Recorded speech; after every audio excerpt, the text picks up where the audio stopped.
So we have our handsome Mr. K. So we were just warming up. Nice job, cuteness. Ready? Yes. So with Mr. K, we were just warming up with doing a couple find its. So find its are one of my favorite dance moves. So again, we do a little tossing, and then we might go ahead and get his attention back on us. Yes. Ebba, you can hang out with us and practice too, but let's leave the pupperoo alone while he's working just for now, okay? So right there, so my positive interrupter is a great way for me to regain my puppy's attention without potentially turning it into a negative. A lot of times we might go like, hey you, no, or hey you, that's enough. And a lot of times, remember that scolding or startling out of behavior doesn't get at the root cause of why is he doing it, but it also doesn't show your dog what you would prefer. So always think, if I don't like what he's doing, what would I rather have him do? And then replace the original skill with an outlet that might be more appropriate. Nice job, sir. So I like to do a find it, which normally is one snack, tossing it. You can do several goodies being tossed as a more redirection for a distraction moment to give him something else to do. So again, from here we go, yes. So I do like to mark behavior, which you'll sometimes hear, oh my gosh, chewing, just like our other ladies, chewing's for losers. So if, for example, he does some jumping, I would ignore, let him slide off, and then either feed for all four on the floor or feed for a behavior that's not compatible with jumping. So that could be, for example, find it. That could be, for example, asking for a sit, whatever works. So again, get his attention. Yes, nice job. Oh, he says I dropped it. So again, we might do another little find it. So right now my little, I guess, is just being a nice distraction, moving around. And if I lose him to the environment, notice how if I don't get him instantly, I'm not going to say the thing over and over, but I'm going to go ahead and bring him a little closer and then feed him for this little check-in. Nice job. So Ebba, do you mind moving off to the side a little bit? I want to show a little bit with the flirt pole, or did you want to do a few find its? Okay.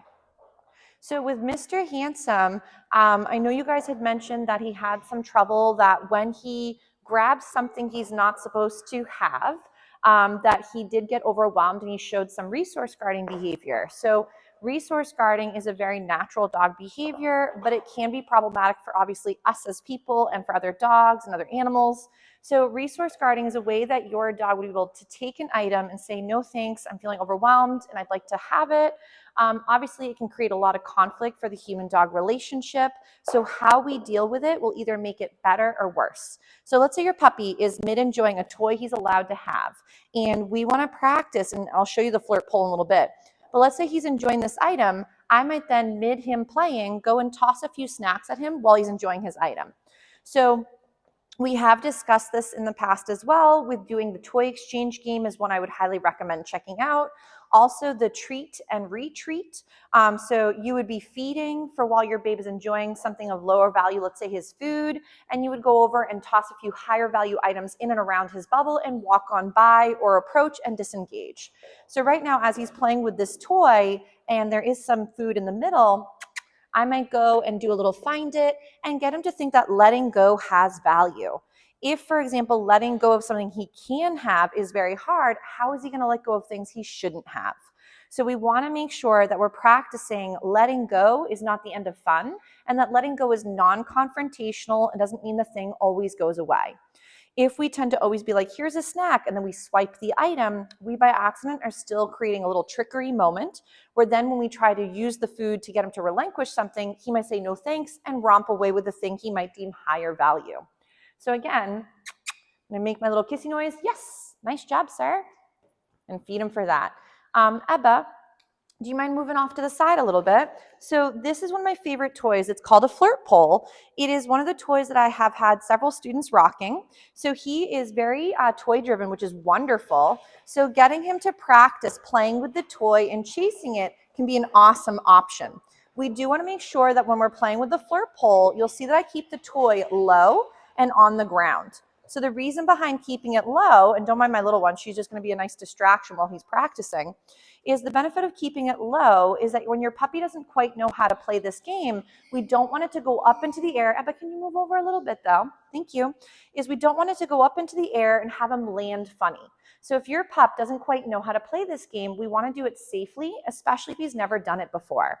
Though, if your puppy has had problems with resource guarding, which again is a natural dog behavior, but we don't want it to escalate or become worse or harder for either him or the family members. So you'll see that once he's caught the critter, I'm not going to go ahead and try to go and pull it out of his mouth or yell over and over, drop it or give or out. Remember, leave it is going to be for an item that's always off limits. So notice how I'm just stepping on it so he can't wander further away. It is also a bungee. So if he does go to play tug with it for a moment, he's not going to be able to let go and then have it ricochet and bonk me by accident. So since it is a bungee, keeping it low like this, if he goes to let go, it's just going to ricochet and go back on the floor and not bump into me. So I might go into another little find it, get him to think that letting go has value, but please don't balk the video. Thank you. Helpers are really helpful. So let's say, for example, I leave the item on the floor. I don't want him to think that me asking for a find it means I take the thing away. So I might go ahead, go into another little find it. This one, it's a lot less. It's only one snack versus before I tossed a few extras. The reason I tossed several last time is I wanted him to think there was a really good reason to practice letting go and having more value and releasing the item at times. So I might go again. Ready? Find it. Beautiful. And then we might go again. Ready? Find it. So him going and moving from the item is non-confrontational and not scary. If, for example, I just went over to him and pried it from his face or tried to take it out of him, ready, go get it, then that means, oh my goodness, chewing is optional, that when I come nearby, I'm more than likely going to be the end of fun, but also be the bringer of the bad. So we want to make sure that if your babe is doing some playing, is that he is able to feel safe while doing the game. So when practicing with our handsome guy, obviously we have some nice distractions. Ebba, if you're getting tired, can you move over to the side and sit on a chair for just a second? Thank you. So with the handsome guy, when you're practicing with play, the benefit of play, especially this one, it's very dog-centric, which means that it's using normal dog behavior like chasing, grabbing, tugging, biting, shaking. So it's allowing your puppy to do puppy-like behaviors that bring them joy and an outlet and redirect it onto something that's appropriate versus you or your kids or other dogs in the environment. So obviously play between other dogs is great. I know. But then sometimes what can happen is your pup or your adult dog can sometimes view other little ones as a playmate, and then the play can be sometimes inappropriate or not the greatest setup for both to be successful. So remember that when your babe does play with things they're allowed to have, that means you're engaging and you're able to have them rehearse grabbing and letting go, and having it be positive. If, again, it's always when you grab something, I'm then the bringer of the end of the game or the one that swipes the item, how does that make him want to let go again later? So see how, again, keeping it low like this allows him to still tug a little bit, but it keeps him from, for example, ricocheting the item towards me. So if your puppy does go into some tugging with this, it's not a tuggy toy. So you wouldn't be holding it and having him tug like this, because then when he lets go, it's going to whip and get you potentially. So again, while he's playing, he could be moving around and holding the item, but we don't want to have him be tugging because then he might release and then come get you like that. So again, we want it to wiggle